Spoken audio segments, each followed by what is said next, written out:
आज तुमचा मुलगा किंवा मुलगी ज्या डिग्रीसाठी 3-4 वर्ष घालवतायत ती डिग्री 5 वर्षांनी खरंच उपयोगी असेल का?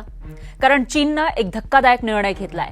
ज्या डिग्रीमुळे नोकरी मिळत नाही असे तब्बल 12,000 पेक्षा जास्त कोर्स त्यांनी बंद केलेत. हो, कॉलेजमधले कोर्सेस बंद केले.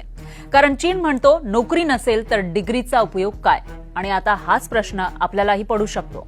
आपल्या घरातलंच चित्र बघा. 12वी झाली, पुढे BA किंवा BCom किंवा BSc किंवा इंजिनिअरिंग झालं, पदवी मिळाली, पण त्यानंतर काय? नोकरीसाठी धावपळ, स्पर्धा परीक्षा, कोचिंग क्लास, वर्षानुवर्ष प्रतीक्षा, हे चित्र लाखो घरांमध्ये दिसतं. म्हणूनच चीननं मोठा निर्णय घेतलाय. 2021 ते 2025 या काळामध्ये 12,200 जुने कोर्स बंद केले आणि 10,200 नवीन कोर्स सुरू सुद्धा केले.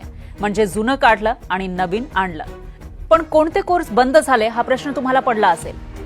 असे कोर्स त्यांनी बंद केले ज्यामधून बाहेर पडणाऱ्या विद्यार्थ्यांना पुरेशा नोकऱ्या मिळत नव्हत्या.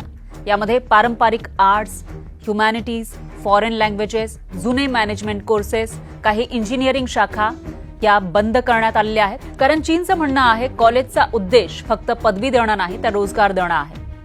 त्याच्यामुळे हे कोर्सेस बंद करण्यात आले. मग आता नवीन कोर्स कोणते सुरू करण्यात आले तर त्याच्यामध्ये एक म्हणजे AI, त्याच्यानंतर brain computer interface, agricultural robotics, carbon neutrality, embedded intelligence, AI plus design, AI plus business, AI plus manufacturing असे हे कोर्सेस जे AI शी संलग्न आहेत किंवा एकूणच जे काही आर्टिफिशियल इंटेलिजन्स शिकवतात अशा पद्धतीचे हे कोर्स सुरू करण्यात आले.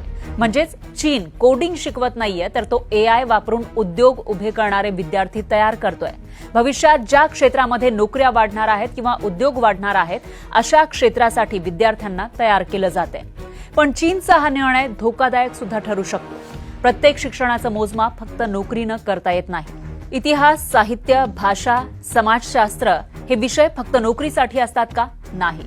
हे विषय समाजाला विचार करायला शिकवतात. चांगले लेखक, पत्रकार, शिक्षक, संशोधक आणि धोरणकर्ते याच विषयामधून तयार होतात.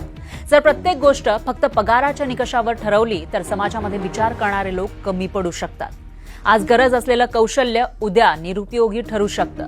आज AI ची मागणी आहे म्हणून AI कोर्स सुरू केले, पण तंत्रज्ञान इतक्या वेगानं बदलतंय की 5 वर्षांनी कदाचित AI ची जागा दुसरं काही घेऊ शकतं. मग पुन्हा कोर्स बदलायचे का? म्हणजे शिक्षण कायम बाजाराच्या मागे धावत राहील. असं जर झालं म्हणजे कोर्स बदलत राहिले तर शिक्षण मात्र नेहमी बाजाराच्या मागे धावत राहील. सगळेच विद्यार्थी इंजिनियर किंवा AI तज्ज्ञ होऊ शकत नाही. प्रत्येक विद्यार्थ्याची क्षमता वेगळी असते. कोणाला विज्ञान आवडतं, कोणाला कला, कोणाला भाषा. जर शिक्षण फक्त रोजगाराच्या आकड्यांवर चाललं तर विद्यार्थ्यांच्या आवडीनिवडींचं काय? म्हणूनच खरा प्रश्न कोर्स बंद करायचे की नाही हा नाहीये, तर खरा प्रश्न आहे जुन्या कोर्समध्ये नवीन कौशल्य कसं आणायचं.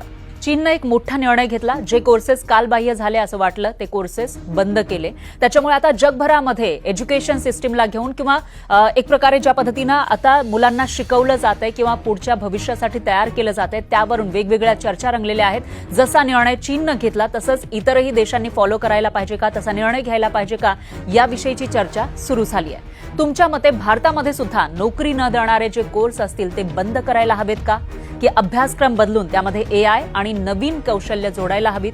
तुमचं मत कमेंटमध्ये नक्की सांगा.